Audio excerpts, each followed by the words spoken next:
안녕하세요 여러분. 나만 알고 싶은 강의 개념 쏙쏙 통합사회 시간입니다. 오늘 16번째 시간이 되었습니다. 경제 벌써 3번째 시간이 됩니다. 경제 부분은 아무래도 핵심적인 개념들이 진짜 명확하게 있고 이걸 명확하게 이해하고 문제에 적용할 수 있어야 된다는 미션이 여러분에게 있습니다. 지난 시간까지 이 경제 파트에서 01 자본주의의 전개과정 일단 해봤고요. 자본주의 어떻게 전개됐더라? 자유방임주의. 자유롭게 내버려둬. 애덤 스미스. 기억나죠? 그랬다가 대공황 수정했어. 복지 확대 이런 것들이 나타나게 됐죠. 그런데 석유 파동 또 경기 침체가 온 거예요. 다시 자유로 가더라. 꼭 기억해 놓아야 되고요. 두 번째 합리적 선택입니다. 합리적 선택할 때 편익하고 소비를 통해서 얻는 기쁨을 편익이라고 말합니다. 편익하고 무슨 비용? 기회비용. 예, 기회비용. 그 다음에 기회비용. 그래서 편익에서 기회비용을 뺀 값이 플러스 양의 값을 가질 때 합리적 선택이라고 말하고요. 합리적 선택할 때 뭐는 고려하지 않는다? 매몰 비용은 고려하지 않는다라고 이야기했었습니다. 자, 오늘 이번 시간에는 시장 경제와 경제 주체의 역할이라고 해보도록 하겠습니다. 여기 시장이라고 있어요. 시장이 뭐야? 여러분이 동네에 가서 사는 그 시장도 시장이고 그 다음에 인터넷에 엄청난 시장들이 존재하고 있죠. 그래서 우리는 시장에서 상품과 서비스를 사고 팔고요. 그리고 또 뭐예요? 정보도 얻잖아요. 네, 상품에 대한 정보를 얻고 그리고 상품을 구입하고 하는 곳이 바로 시장입니다. 이 시장이 없다면 상상할 수도 없을 거야. 진짜 시장이 없다고 생각해 보세요. 여러분이 막 돼지고기 먹고 싶은데 막 다니면서 돼지고기 사실 분. 그렇죠. 시장이 있기 때문에 어떤 상품을 특화해서 나는 돼지고기만, 쟤는 쌀만, 쟤는 오이만 이렇게 생산해서 교환할 수도 있는 것이고, 그래서 시장을 통해서 자원이 효율적으로 배분된다. 자원의 효율적 배분.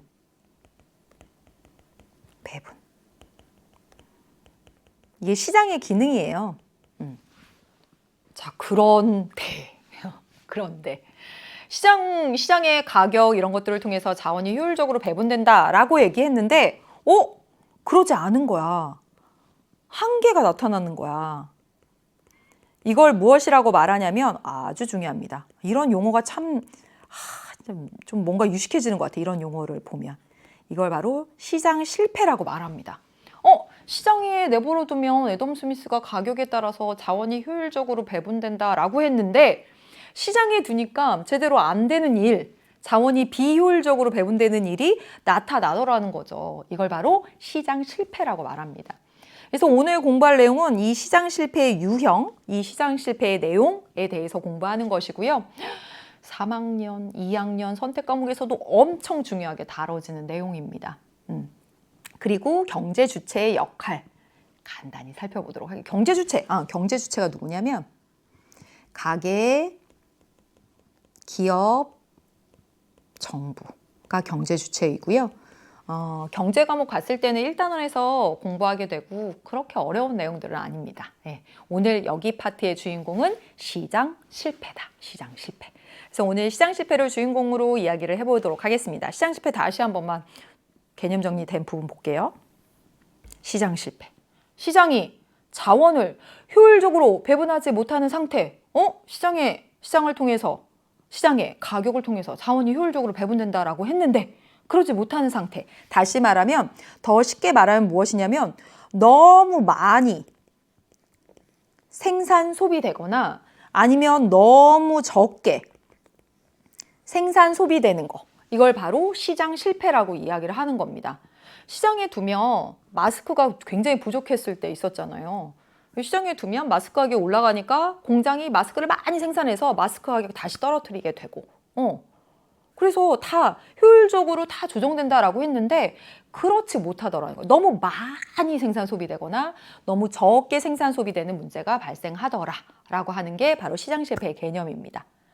자, 그런 사례들 볼게요. 대표적으로 3가지 있습니다. 시장 실패의 대표적인 3가지. 진짜 너무 중요하고요. 너무너무. 이 외부 효과는 선택 과목 가서는 막 그래프로도 나오고 이 공공재 단독으로 나오고 막 장난 아닙니다. 이 파트. 중단원 하나로 굉장히 면밀하게 다뤄지는 부분이에요. 그래서 제가 이 경제 파트 시작할 때도 말씀드렸지만 5단원 시작할 때도 말씀드렸지만 경제 교과서 전반에서 중요한 개념들을 거의 다 다루는 느낌이 듭니다. 네. 그래서 좀 더 어려울 수도 있겠고. 자, 그러면 첫 번째 시장 실패 가운데 첫 번째 독과점 문제를 보도록 하겠습니다. 독과점 문제 첫 번째. 독과점은 어떤 문제가 발생할까요? 시장에 내버려두면 다 잘 된다더니 독점, 과점 기업이 생기는 거야. 독점, 과점 기업입니다. 기업은 무엇을 추구해요? 이윤 극대화. 그러자면 어떻게 해? 가격을 높이는 거지. 그래서 자, 독과점 문제. 가격이나 생산량을 조절하여 피해를 입힙니다. 즉 이걸 이른바 과점 기업의 경우는 뭐냐면 담합이지, 담합. 시장에 내버려두면 다 잘 된다더니 이런 담합의 문제, 이런 것들이 발생하더라는 거죠. 이게 바로 시장 실패의 사례입니다. 시장에 내버려뒀을 때 나타난 문제점. 그래서 제가 기사 찾아보니까 그거 있더라고요. 제주도는 LPG 가스를 굉장히 많이 쓴대요. 근데 그 판매 업체들이 담합해가지고 판매 가격을 딱 올린 거야. 시장에 내버려두면 다 잘 된다더니 담합해서 올린 거지. 그러니까 어떻게 됐어? 과징금을 팍 부과했습니다. 시장 실패가 이렇게 나타나니까 정부가 개입해서 너 그럼 혼나? 네. 담합, 독점 이런 것들을 규제하게 되는 겁니다. 그래서 시장 실패가 나타나니까 정부 개입이 나타나게 되는 것이고 또 정부 개입으로 인한 문제가 나타나니까 이렇게 계속 반복되는 것이다 라고 생각하시면 됩니다. 네. 그래서 첫 번째, 독과점 문제. 시장에 내버려뒀더니 독점 과점 기업이 그들의 이윤 추구를 위해서 가격을 막 높이고 가격을 높이자면 생산량을 줄이고 이런 문제가 발생하더라. 두 번째 무엇이냐면 공공재입니다. 공공재. 여러분 공공재는 이러한 다음과 같은 특징을 가지고 있어요. 굉장히 중요한 것인데요. 자, 공공재의 대표적인 예로 설명을 하도록 하겠습니다. 공공재 하면 여러분 뭐 떠올라요? 네, 가로등 이런 거, 가로등. 이렇게 공공재. 가로등. 제가요 학교를 졸업하고 났는데 내가 어디 취업하는 것보다는 내가 사업을 해야 되겠어 라고 생각했습니다. 그래서 우리 동네에 보니까 이렇게 큰 길이 이렇게 있고 조그만 골목길 이렇게 있는데 뭐가 나무 같습니다. 예. 큰 길에 몇 개만 가로등이 이렇게 있고 거의 밤이 되면 칠흑 같은 어둠이 막 내리는 거야. 너무 밤에도 활동하고 또 그러면 좋을 텐데 너무 위험한 것 같고 어둡고 그런 거예요. 그래서 내가 사업을 해야 되겠다. 가로등 사업. 네. 그래서 우리 동네에 200가구가 살고 있어요. 200가구가 살고 있어. 그래서 내가 생각한 거지. 가로등을 설치해야 되겠다. 50개 설치하면 진짜 환해질 것 같아. 하나당 설치하는데 20만 원씩 드는 거예요. 20만 원. 1,000만 원이 들죠. 1,000만 원. 1,000만 원이 듭니다. 그리고 이게 왜 사업이 되냐면 이제 가로등을 이렇게 설치하고 나서 그 다음엔 어떻게 해야 돼? 얘 관리해줘야 되지. 깨진 애 다시 갈고 그 다음에 전구가 닿으면 또 다시 갈고 그래서 이 유지 보수하는 거. 그래서 유지 보수하는데 매달 한 200만 원. 그래서 내가 이거 유지 보수하고 갈고 막 이렇게 해갖고 200만 원씩 수익을 얻으면 괜찮을 것 같아 라고 생각한 겁니다. 그래서 동네 사람들 다 모아놓고 이제 설명회를 하는 거야. 그래서 이 가로등을 이렇게 설치할 거고요. 다달이 한 200만 원 정도가 들어갑니다. 따라서 처음에 설치할 때 저기 1,000만 원 요거 나눠서 다 부담해 주시고 그 다음에 달달이 200만 원이니까 200가구니까 달달이 10,000원씩만 내주시면 우리가 모두 다 정말 안전하고 그 다음에 밝은 환경에서 이렇게 살아갈 수 있지 않겠습니까? 뭐 이렇게 이제 사업 설명을 했어. 그랬더니 여기 박봄 씨가 딱 이러는 거지. 박봄 씨. 저는요, 우리 집에 자동차가 사람마다 다 있습니다. 밤에 걸어 다닐 일도 없고요. 자동차 타고 다닐 것이기 때문에 저희 집은 빠지겠어요. 이렇게 합니다. 그 다음에 우리 카메라 감독님이 저는 유단자입니다. 저뿐만 아니라 제 딸, 아들 모두 태권도, 검도 유단자입니다. 저희는 밤에도 무서울 것이 하나도 없어요. 그러면서 빠지겠어요. 막 이러는 거야. 빠졌어. 그래가지고 한 5가구, 10가구가 빠졌다라고 해보도록 하겠습니다. 그래서 이 빠진 가구들 빼고 나머지 가구들이 돈을 나눠가지고 이제 낸 거야. 근데 여러분 어떤 일이 벌어질까요? 다음 달이 되면 이 여기 한 이제 10가구 빠졌어. 10가구 빠지고 이제 190가구를 했는데 다음 달 되면 이 190가구가 다 한다고 할까? 아, 아닐걸. 왜 아닐까요? 왜 아닐까? 자, 여기 봐봐. 이제 내가 돈 낸 내가 이렇게 누군가 걸어가고 있는데 여기서 태권도 유단자 감독님네 가구가 이렇게 걸어가요. 이거 막을 수 있어? 왜 가로등 이 설치비도 안 내놓고 여길 걸어가십니까? 할 수 있어요? 안 되지. 저희 집에 가는데요. 이럴 거 아니야. 막을 수가 없어요. 돈 안 낸 사람의 소비를 막을 수가 없습니다. 또 하나. 자, 내가 돈 낸 사람이 이렇게 걸어가고 있는데 우리 감독님이 이렇게 걸어간다고 해서 내 불빛이 막 흐려집니까? 같이 이용한다라고 해서 내게 흐려져? 그렇지도 않는단 말이야. 그래서 이러한 성격 때문에 어떻게 되냐면 다음 달에는 190가구가 아니라 150가구만 한다고 줄어들 거야. 왜? 돈 안 내고도 이거 소비할 수 있거든. 무임승차가 가능한 재화거든. 결국은 어떤 방법밖에 없어요? 이 사업 접어요. 왜냐면 이제 나중엔 100가구, 50가구 다 안 낸다고 할 거거든. 그래서 이런 재화는요, 이 기업이 잘 공급이 안 됩니다. 시장에 내버려두면 자원이 효율적으로 배분된다더니 시장에 내버려뒀는데 얘는 너무 필요한 건데 생산이 안 되는 거야. 그래서 얘가 공공이 공급하게 된 재화가 된 거예요.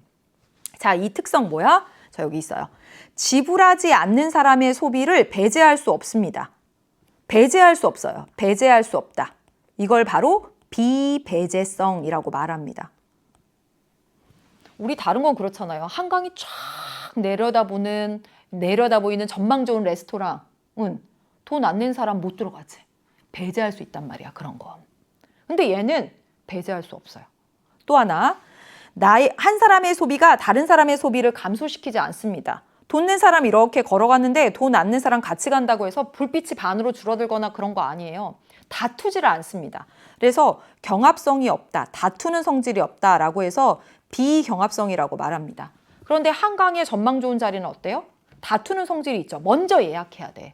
다른 사람이 예약하면 내가 못 가. 그래서 이 배제성이 있고 돈 안 낸 애를 막을 수 있고 다투는 성질이 있는 배제성, 경합성이 있는 건 시장에서 거래가 되지만 이런 가로등과 같은 비배제성, 돈 안 낸 애의 소비를 막을 수가 없어.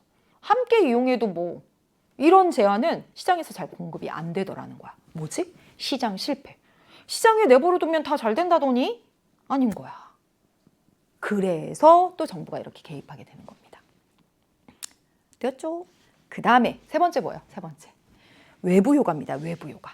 외부 효과는 무엇이냐면 경제 주체가 경제 활동을 하는 과정에서 자, 의도치 않게 타인에게 이익을 주거나 피해를 입히고도 대가를 치르지 않는 현상. 이게 뭐냐면 봐봐. 의도치 않게 이익을 주는 거. 이익을 주는 게 선생님 왜 실패예요? 왜 실패인 줄 아세요? 이 이익을 주는 거는 어떨수록 좋아요? 어떨수록? 많을수록 좋은 거지. 많을수록 좋은 거예요. 근데 이게 너무 적어서 문제예요. 적어서 문제인 거야. 다른 사람한테 피해를 주는 건 어때서 문제야? 너무 많아서 과하다. 얘는 너무 적어서 문제인 거예요. 시장에 내버려두면 잘 된다더니 남에게 이익을 끼치는 행위는 너무 적어서 문제고 피해를 주는 건 너무 많아서 문제다 라고 이야기를 하는 겁니다. 그래서 이런 예로 보시면 돼요. 자, 뭐냐면 백신 접종 같은 거야. 코로나, 독감 막 이런 게 위험하대. 이때 어때? 백신을 너도 나도 맞으면 다 맞으면 어때? 더 걸릴 가능성이 없어지는 거지. 그래서 이 백신을 맞으면 좋은 거예요. 근데 이거 이익을 주는 거야. 내가 백신을 맞음으로써 주변 사람들도 안 걸리게 해주는 거야. 이익을 주는 거야. 근데 얘는 너무 적어. 이유가 뭘까요? 내가 백신을 맞으면 일단 내 돈도 들어. 독감 백신 줘도 내 돈도 들어. 그리고 이 백신 맞아가지고 며칠은 힘들고 그런 것도 있어요. 그러니까 그럼에도 불구하고 맞기가 좀 그러는 거야. 그래서 주변에 이익을 줌에도 불구하고 너무 적게 생산 소비됩니다. 이런 건. 그럼 이건 어떻게 하면 되겠어요? 보조금 주는 거지. 그래서 우리나라에서 일정 연령 이상 노년층에 대해서는 독감 백신 접종 받을 때 무료로 받을 수 있게 하는 거잖아. 많이. 이익을 주는 거니까. 이게 시장에 내버려두면 잘 된다더니 이건 너무 적어서 문제. 그래서 얘를 무엇이라고 말하냐면 외부 경제, 외부 효과 가운데서 외부 경제 또는 긍정적 외부 효과라고 말합니다. 긍정적 외부 효과. 그 다음에 너무 많아서 문제인 거는요. 막 매연. 막 자동차 매연을 팡팡 막 이렇게 하는 거야. 이건 많아서 문제지. 시장에 내버려두면 다 잘 된다더니 그래서 이걸 뭐라고 말하냐면 외부 불경제. 이건 너무 많아서 문제. 이거 부정적 외부 효과. 지금 1학년 과정에서는 여러분 이렇게 개념만 아시면 됩니다. 2학년 경제 가면 이거 막 그래프로 표현하고 막 그러거든요. 예. 자, 그래서 이게 시장에 내버려두면 다 잘 된다더니 그렇지 않은 거야. 그래서 정부가 개입하게 되는 거지. 이 외부 경제에 대해서는 많이 하라고 보조금 주는 것이고요. 그래서 이런 매연 이런 거 내면 안 돼. 예, 세금 매기게 되고 그러는 거잖아. 이해하시는 것이 중요합니다. 자, 여러분 한번 찾아보세요. 문제 한번 보겠습니다. 시장 실패의 사례, 나에 대한 옳은 설명만을 고른 것은 해놓고 가볼까요? 국내 어떤 제품 시장에서 점유율이 높은 4개 기업이 우리나라 과점 시장 굉장히 많습니다. 통신업체도 그렇고요. 주유업체 뭐 굉장히 많아요. 라면 뭐 이런 거 다. 네. 4개 기업이 담합을 통해서 제품의 가격을 공동으로 인상했습니다. 뭐야 이거? 시장 실패지. 독과점. 그래서 어떻게 했어요? 국가가 개입해. 공정거래위원회가 과징금. 그래서 시장에 내버려두면 다 잘 된다더니 했는데 이런 문제가 발생하니까 정부가 개입하게 된 모습입니다. 그 아래도 볼게요. 어떤 공장이 주변 하천에 폐수를 몰래 내보낸 거야. 그래서 많은 물고기가 죽었어. 이 피해를 끼친 거지. 이게 뭐냐면 외부 불경제, 부정적 외부 효과. 그냥 내버려두면 안 되죠. 그렇죠? 피해가 더욱 심각해질 거니까. 이때 어때? 정부가 개입해서 세금 매기거나 막 이렇게 되게 됩니다. 다 했어요, 이제. 짠. 이제 끝에 딱 정리된 겁니다. 독과점 문제, 공공재 공급 부족 문제, 외부 효과의 발생입니다. 그러면 정부가 어떻게 나서야 돼요? 이게 시장에 내버려두면 문제가 생기니까 이제 정부가 개입하게 된 거. 독과점. 독점 거래 및 공정거래에 관한 법률 또는 앞에서 봤던 것처럼 뭐 있어요? 공정거래위원회. 이런 데서 과징금 막 이렇게 하는 거야. 됐지? 두 번째. 공공재, 공급 부족해. 그럼 어디? 국가가, 정부가 생산하는 거지. 정부가 생산합니다. 그래서 전기, 수도, 가로등 이런 것들은 정부가 생산하게 된 거죠. 외부 효과가 발생했습니다. 외부 경제는요. 외부 경제 좋은 거니까 더 많으라고 뭐 줘요? 보조금 줍니다. 보조금. 외부 불경제는요. 피해를 주는 거니까 줄여야 되잖아. 세금 매깁니다. 세금. 이렇게. 끝났다. 잘했다. 잘했어. 자, 오늘 시장 실패 여기 시장 실패, 독과점, 공공재 부족, 외부 효과에 대해서 알아보았고요. 시장 실패의 개념 정의 나와 있습니다. 보셨습니다. 오늘도 고생 많이 하셨고요. 다음 시간에 경제 파트 3번째 시간으로 가도록 하겠습니다. 다음 시간에 경제 파트 3에서 우리 또 홈런 치러 가요. 고생 많이 하셨어요, 여러분. 안녕.